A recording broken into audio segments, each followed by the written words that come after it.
चलिए देखिए बेटा, सामाजिक विज्ञान का अपन ने ब्रिज कोर्स का भूगोल कंप्लीट कर लिया था। आज हम इतिहास कंप्लीट करेंगे क्योंकि त्रैमासिक परीक्षा में इसका वेटेज कितना है, 50 से 60% है, इसलिए पढ़ना बहुत ज्यादा जरूरी हो जाता है। पढ़ लिया अपन ने, एक बार रिवीजन करते हैं। देखिए जरा, इतिहास की बात करी थी अपन ने, है ना, ईसवी पूर्व, और किसकी बात करी थी, ईसवी की, है ना। दशक की बात की थी, कुछ बातें की थी अपन ने दशक की, कही थी।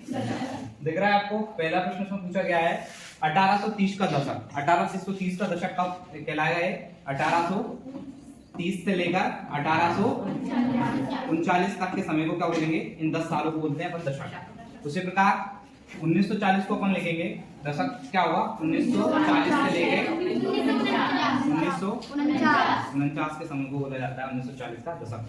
19वीं शताब्दी, 19वीं शताब्दी की बात कर लें तो ये होगी आपकी 1801 से लेकर 1900 ईस्वी तक। ये क्या कहलाएगी आपकी 19वीं शताब्दी। इसी की बात करें सहस्त्राब्दी, सहस्त्राब्दी का मतलब होता है 1000 साल। कितने साल, 1000। तो द्वितीय सहस्त्राब्दी की बात करें तो ये होगी आपकी 1001 से लेकर 2000 तक।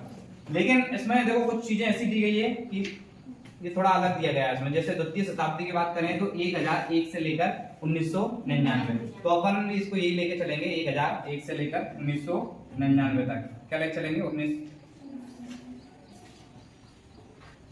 ठीक है, इसको लेके चलेंगे अपन क्या, 1999 तक, क्योंकि इसमें दिया है ब्रिज कोर्स में आपको यही लिखना है। ठीक है, 21वीं शताब्दी की बात कर लें तो 21वीं शताब्दी कब से चलेगी आपकी, 21वीं शताब्दी मतलब सन 2001 से लेकर कब तक, 2021 तक। कब तक, ठीक है, इस तरीके से ये 21वीं शताब्दी आपकी होगी।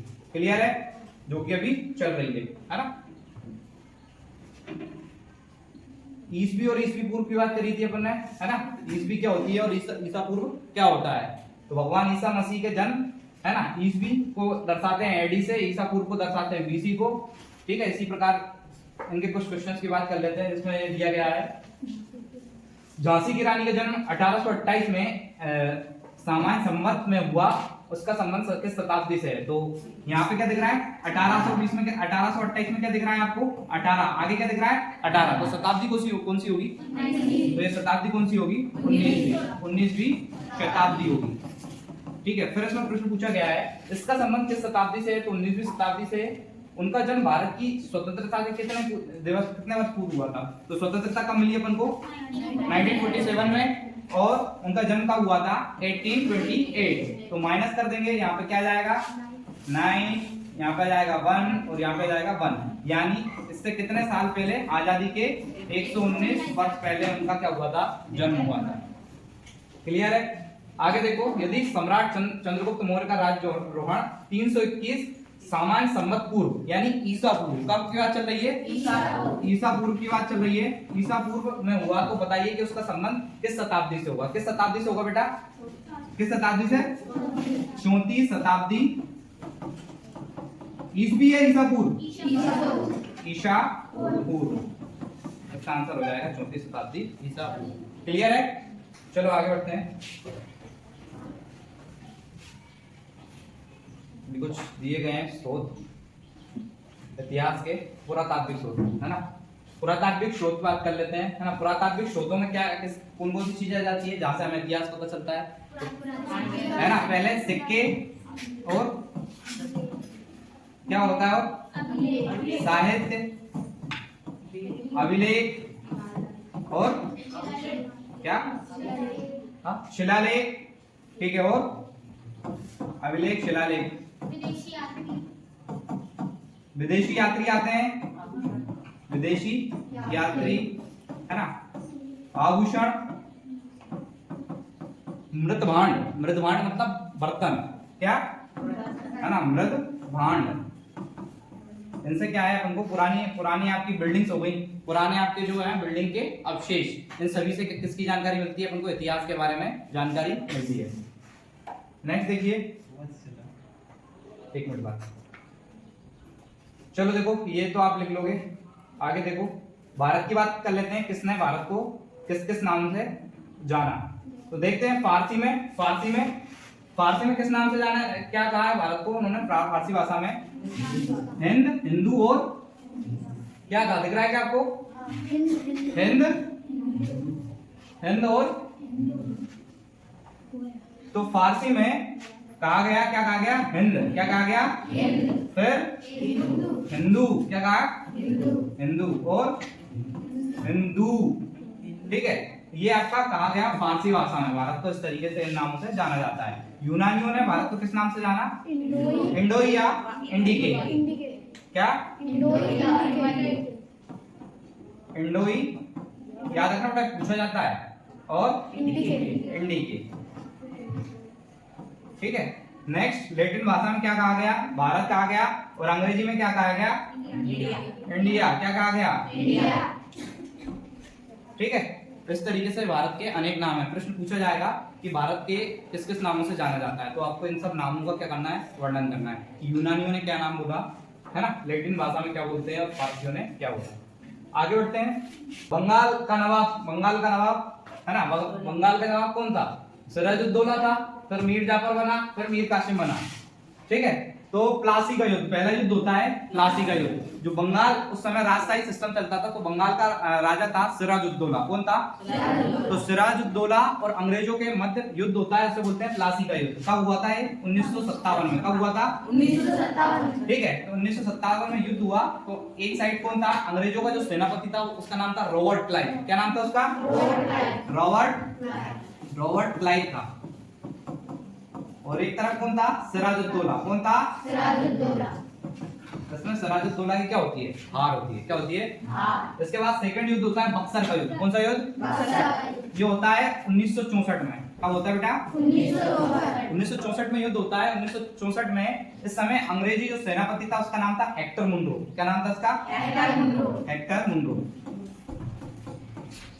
एक साइड मतलब अंग्रेजों के साइड से कौन युद्ध लड़ रहा था? युद्ध की कमान कौन संभाले था? Hector Munro. और दूसरी तरफ कुछ और जो शासक थे, जैसे बंगाल का शासक और एक दो शासक और दो तीन शासक, सिराजुद्दौला, बहादुर शाह जफर द्वितीय, इन लोगों ने मिलकर क्या किया? इसका क्या किया था? सामना किया था। किसका? हेक्टर मुनरो का। तो इसमें भी क्या हुई? अंग्रेजों की जीत हुई। क्लियर है? अगला प्रश्न बनता है, ईस्ट इंडिया कंपनी की स्थापना कब हुई? कब हुई? सन 1600 ईस्वी में। ईस्वी में या ईस्वी पूर्व में? ईस्वी में। क्लियर है? अच्छा,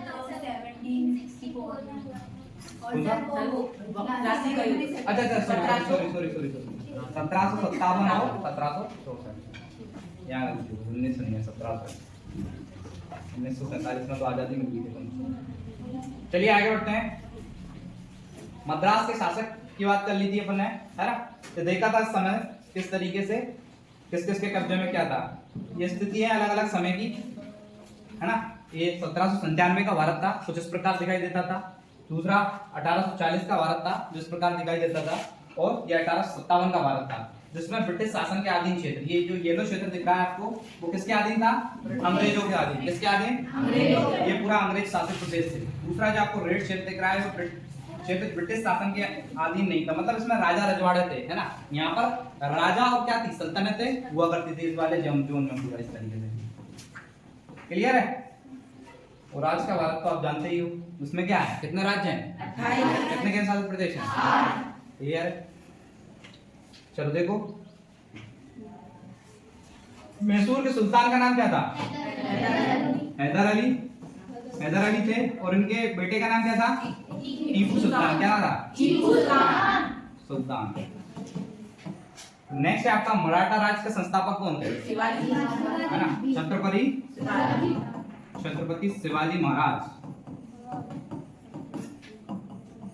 ठीक है। अगला, खालिस्तान से अवध को कंपनी में मिला लिया था। कौन सी नीति? है ना। इसको नाम था विलय नीति या हड़प नीति। हड़प नीति। कौन लेके आया था? डलहौजी। कौन लेके आया था?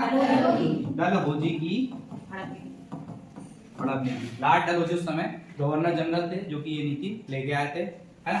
आगे बात कर लेते हैं, जोड़ी मिलाना है। टीपू सुल्तान कहाँ के? टीपू सुल्तान को क्या कहा जाता था? शेर ए मैसूर। मैसूर का शेर, है ना। दूसरा है आपका, मैसूर राज्य की राजधानी क्या थी? श्रीरंगपट्टनम। क्या थी? छत्रपति शिवाजी कौन थे? मराठा राज्य के संस्थापक। विलय नीति कौन लेके आया था? लॉर्ड डलहौजी। कौन लेके आया था? पानीपत का तृतीय युद्ध कब हुआ था? अंग्रेज मराठा युद्ध 1817 से 1819। मैसूर राज्य के संस्थापक कौन थे? कौन थे? हैदर अली। कौन थे? क्लियर है? इसमें किसी कोई डाउट है कुछ? ठीक है, आगे बात करते हैं। अंग्रेजों और मराठों के बीच युद्ध लड़े गए। कितने युद्ध लड़े गए? 3। कितने? 3। और मैसूर और अंग्रेजों के बीच कितने युद्ध लड़े गए? 4। इस तरीके से इनके बीच 3 और 4 युद्ध लड़े गए।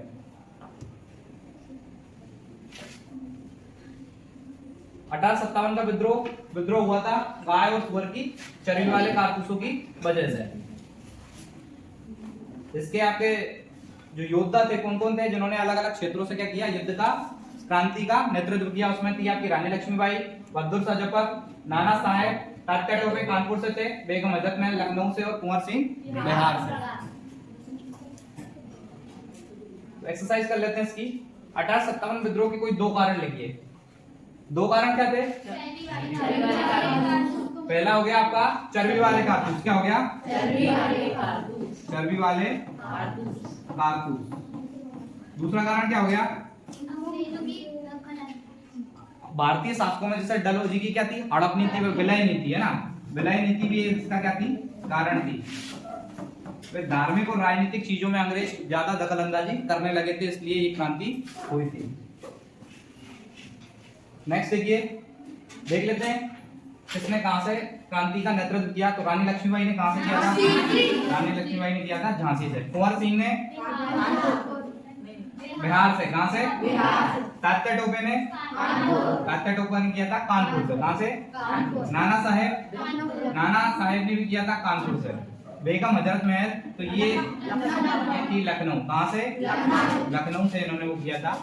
और बहादुर शाह जफर ये दिल्ली, है ना। इस क्रांति में बहादुर शाह जफर दिल्ली के सुल्तान थे। इनको पूरे भारत का सुल्तान मानकर 1857 की क्रांति की क्या की थी? शुरुआत की थी। ठीक है, आगे बढ़ते हैं। 1857 के विद्रोह के कोई 2 परिणाम लिखिए। क्रांति होने के बाद इसके क्या परिणाम निकल के आए? पहला यह हो गया कि जो कंपनी रूल कर रही थी वो किसके हाथों में चला गया? ब्रिटिश क्राउन के हाथों में, है ना। ईस्ट इंडिया कंपनी थी जो थी, उसका जो ईस्ट इंडिया कंपनी का जो शासन था वो किसके हाथों में चला गया? British crown. किसके हाथों में? ब्रिटिश क्राउन या ब्रिटिश सरकार के हाथों में चला गया। अब जो शासन होगा वो कहां से होगा? इंग्लैंड से होगा। कहां से होगा? इंग्लैंड। दूसरा क्या निकल के आया कि समय समय दूसरा क्या परिणाम निकल के आया? क्या हुआ? लोग क्या है? स्वतंत्रता के लिए अब क्या लड़ने लगे? लड़ाई लड़ने लगे। क्या लड़ने लगे? है ना। तो स्वतंत्रता के लिए लड़ाई लड़ने लगे। इस तरीके से ये 2 परिणाम इसके निकल के आए, है ना। इतिहास में फिर अगला टॉपिक है फ्रांस की क्रांति। कौन सी क्रांति? ये वही अपने भारत में बात हो गई कि किस तरीके से अपने अंग्रेजों के खिलाफ क्रांति की 1857 की क्रांति।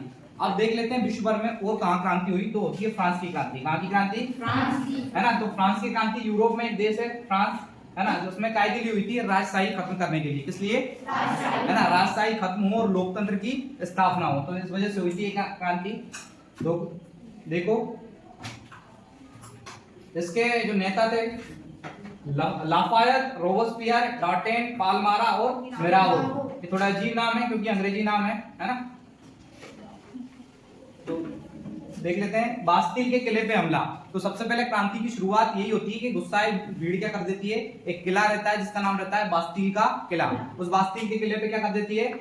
हमला कर लेती है। तो कब करती है? 1789 में। कब करती है? 1789। फिर राजशाही समाप्त। राजशाही कब समाप्त हो जाती है? 1792 में। कब हो जाती है राजशाही समाप्त? है ना। क्रांति के परिणाम स्वरूप राजशाही क्या हो जाती है ना। फिर ये आपका रोबेस्पियर क्या है? रोबेस्पियर का आतंक चलता है 1793 से 94 के बीच। ठीक है। फिर एक और शासक आता है जिसका नाम रहता है नेपोलियन। क्या आता है? नेपोलियन का शासन आता है 1799। नेपोलियन एक संविधान जैसी एक पुस्तक लेके आता है जिसका नाम रहता है नेपोलियन संहिता। क्या लेके आता है? नेपोलियन संहिता। इसमें लिखा होता है कि सभी लोग क्या होंगे? समान होंगे, विशेष अधिकार इसमें खत्म कर दिए थे और बहुत सारे राइट्स जनता को इसने दिए थे, तो इसके संविधान होता है, इसको क्या बोलते हैं, नेपोलियन संहिता। क्लियर है? आगे बढ़ते हैं। फ्रांस की क्रांति के प्रमुख नेताओं का नाम लिखिए। तो ये क्या हो जाएगा, अभी पढ़े थे अपन ने, रोबेस्पियर और मिराबो लिख देते हैं। क्या लिख देते हैं? रोबेस्पियर और मिराबो, है ना, रोबेस्पियर और मिराबे, जिसके क्या थे, प्रमुख नेता थे। फ्रांसीसी क्रांति के 2 परिणाम लिखिए। तो 2 परिणाम निकल के आएंगे। तो क्या हो गया आपका, राजशाही, क्या हो गई, राजशाही खत्म हो गई, है ना, और लोकतंत्र की राह पे ये लोग चल दिए, है ना। और एक और चीज थी यहाँ पर, क्या हो गया था, विशेष अधिकार खत्म हो गया था। क्या हो गया था, विशेष अधिकार खत्म हो गया था, है ना, विशेष अधिकार खत्म। विशेष अधिकार ये था कि जो पहले स्टेट और दूसरे स्टेट में जो लोग रहते थे उनको टैक्स नहीं देना होता था, तो वो टैक्स उनको भी अब क्या है, देना पड़ा। ठीक है। इसके बाद फ्रांस की क्रांति के बाद अगली क्रांति आती है जिसका नाम होता है रूस की क्रांति। क्या नाम है इसका, रूस की क्रांति आती है। तो रूस की क्रांति भी इसी तरीके से है। 1917 में रूस की क्रांति के 2 कारण लिखिए। तो किसी भी क्रांति का कारण यही होता है। पहला कारण क्या होता है, जो राजा रहता है वो ज्यादा अत्याचार करने लगता है और वो निरंकुश हो जाता है। क्या हो जाता है, निरंकुशता का मतलब होता है कि उसे जो काम करना है वो करना है ना। टैक्स बढ़ाना है, टैक्स बढ़ा दो। उसमें परेशान कौन होता है, आम जनता परेशान होती है, महंगाई बढ़ जाती है, भुखमरी आ जाती है, और इन सबको क्या, आम जनता को इसका परिणाम भुगतना पड़ता है। तो इस तरीके से तभी क्या होती है, लोग बहुत ज्यादा परेशान हो जाते हैं, उनका शोषण हो जाता है। इसके बाद ही वो क्या करते हैं, क्रांति कर देते हैं, है ना। इतिहास की विचारधारा की बात कर लेते हैं। अपन ने पढ़ा था, ये सारी चीजें पढ़ ली थी। राष्ट्रवाद, उदारवाद, रूढ़िवाद, कट्टरवाद, फांसीवाद, ये सब विचारधाराएं अपन ने पढ़ ली थी। चलो जोड़ी मिला दो जरा। उत्पादन के साधन समाज और राज्य के नियंत्रण में हो, उसे क्या बोलते हैं, समाजवाद। उसे क्या बोलेंगे, समाजवाद। जो राज्य पे उत्पादन के साधन होंगे उन पे किसका नियंत्रण होगा, समाज का होगा, तो क्या कहलाएगा, समाजवाद। वर्ग विहीन समाज, निजी संपत्ति समाप्ति, ये कौन से विचारधारा है, इसे बोलते हैं साम्यवाद। क्या बोलते हैं इसे, साम्यवाद। क्लियर है? अगला है इतिहास का वर्ग संघर्ष, श्रमिकों का नेतृत्व किसने किया था। तो एक मार्क्सवादी नेता हुए थे, है ना, इसको क्या बोलते हैं, मार्क्सवाद। क्या बोलते हैं, मार्क्सवाद। क्या बोलते हैं, मार्क्सवाद विचारधारा ये कहती है कि जितने भी उद्योग हैं उनसे, उद्योगों से जो उद्योगपतियों को मुनाफा होता है वो किसकी वजह से कमता है, श्रमिकों की वजह से। इसलिए उस मुनाफे को क्या कर देना चाहिए, श्रमिकों में बांट देना चाहिए। ये बोलता है आपका मार्क्सवाद। फिर जमींदार आधारित सामाजिक आर्थिक व्यवस्था, इसको क्या बोलते हैं, सामंतवाद। क्या बोलते हैं, पहले होते थे जमींदार, लगान वसूलते थे और किसको देते थे, राजा को देते थे। इसी को क्या बोलते हैं, सामंतवादी व्यवस्था। इसे क्या बोलते हैं, सामंतवादी। अगर किसी राज्य में या देश में निजी संपत्ति हो, बाजार आधारित अर्थव्यवस्था हो, सारी चीजें निजी हो, सरकारी स्कूल ना हो, प्राइवेट स्कूल हो, प्राइवेट हॉस्पिटल हो, सारी चीजें क्या हो, प्राइवेट हो या निजी हो, तो उसको क्या बोलते हैं, ऐसी अर्थव्यवस्था को बोलते हैं पूंजीवादी अर्थव्यवस्था। क्या बोलते हैं, ऐसी अर्थव्यवस्था किस देश की है, किसकी है, अमेरिका की। किसकी है बेटा, अमेरिका की। क्लियर है? अगला उपभोक्ता, उपभोग को प्राथमिकता देना क्या कहलाता है, उपभोक्तावाद। क्या कहलाता है, उपभोक्तावाद। ठीक है। लास्ट है अंतरराष्ट्रीय आर्थिक एकीकरण। क्या कहलाता है, वैश्वीकरण। क्या कहलाता है, वैश्वीकरण। भारत में वैश्वीकरण की शुरुआत कब हुई थी, 1990 के दशक में। कब हुई थी बेटा, 1990। वैश्वीकरण का मतलब होता है कि अपने देश की अर्थव्यवस्था या अपने देश के जो बाजार है वो पूरी दुनिया के लिए खोल देना और कहना कि विदेशी कंपनियां आओ और क्या करो, हमारे देश में आप इन्वेस्ट करो, फैक्ट्रियां लगाओ। उससे क्या होगा, ताकि लोगों को क्या मिले, रोजगार मिले और देश क्या करें, तरक्की करे। इसी को बोलते हैं अपन, क्या बोलते हैं, वैश्वीकरण। क्या बोलते हैं इसे, क्लियर है?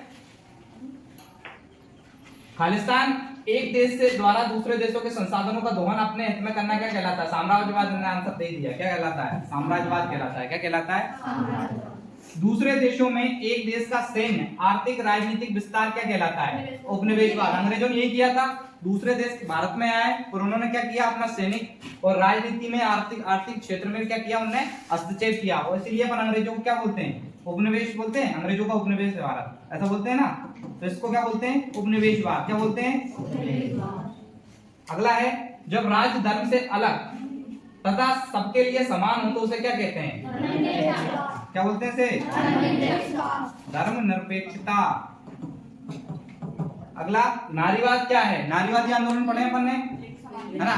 जब महिलाएं क्या करती हैं? पुरुषों के बराबर अधिकार मांगती है और इसके लिए वे आंदोलन करती है, तो उसे आंदोलनों को क्या कहा जाता है?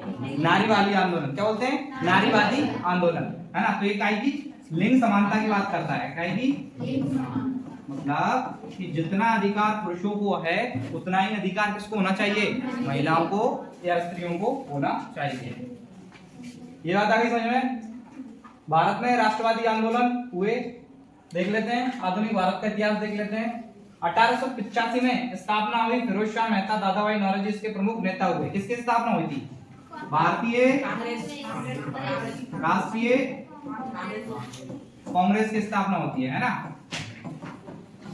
किसके द्वारा? एओ ह्यूम के द्वारा। 1905 में का विभाजन हुआ, जिसके विरोध हुआ। 1905 में किसका विभाजन हुआ? बंगाल का विभाजन हुआ। किसने किया था? अंग्रेजों ने। किसने? है ना? उस समय जो अधिकारी था, जो गवर्नर जनरल था, कौन था? लॉर्ड कर्जन था। कौन था? कब हुआ था? जिसके विरोध में कौन सा आंदोलन हुआ था? कौन सा आंदोलन हुआ था? किसी को याद? स्वदेशी आंदोलन। कौन सा? स्वदेशी आंदोलन। 1915 में गांधी जी दक्षिण अफ्रीका से कहाँ आए? भारत लौटे। कहाँ पर लौटे? और भारत छोड़ो आंदोलन में का नारा दिया। कौन सा नारा दिया? भारत छोड़ो। कौन सा? करो या मरो। कौन सा? करो या मरो का नारा दिया था। और दूसरा दिया था अंग्रेजों भारत छोड़ो। कब आए थे ये? 1915 में। कब? 15 जनवरी 1915। इसलिए 15 जनवरी को हर साल हम कौन सा दिवस मनाते हैं? प्रवासी भारतीय दिवस। कौन सा? प्रवासी भारतीय दिवस के रूप में यह दिन मनाया जाता है। नेक्स्ट देख लेते हैं। आंदोलन गांधी, महात्मा गांधी जी द्वारा कौन कौन से आंदोलन चलाए गए? सुनो, पहला सविनय अवज्ञा आंदोलन। कौन सा? अवज्ञा आंदोलन, ये चलाया था 1920 में। दूसरा बड़ा आंदोलन चलाया उन्होंने असहयोग आंदोलन। नहीं, असहयोग था बेटा पहला, है ना? पहला असहयोग था। ये सविनय अवज्ञा आंदोलन 1930 में चलाया और असहयोग आंदोलन चलाया 1920 में। तीसरा चलाया कौन सा? भारत छोड़ो आंदोलन। कब? 1942। कब चलाया? और इसके बाद एक सत्याग्रह किया था, उसका नाम क्या था? चंपारण। और दूसरा खेड़ा। ये कब किए थे? 1917। इस तरीके से गांधी जी ने आंदोलन और ये सत्याग्रह किए। आगे देख लीजिए, जोड़ी मिलाना है। कांग्रेस की स्थापना कब हुई? 1885। भारत कब आजाद हुआ? कब हुआ? 1948। सविनय अवज्ञा आंदोलन कब? सविनय अवज्ञा आंदोलन आता है 1930 के 1932 के बीच किया गया। चंपारण आंदोलन 1917। करो या मरो का नारा 1900। किस आंदोलन में? भारत छोड़ो आंदोलन। किस आंदोलन में? गांधी जी की मृत्यु 1948, है ना? 30 जनवरी 1948 को गांधी जी की क्या हो जाती है? क्या हो जाती है? मृत्यु हो जाती है।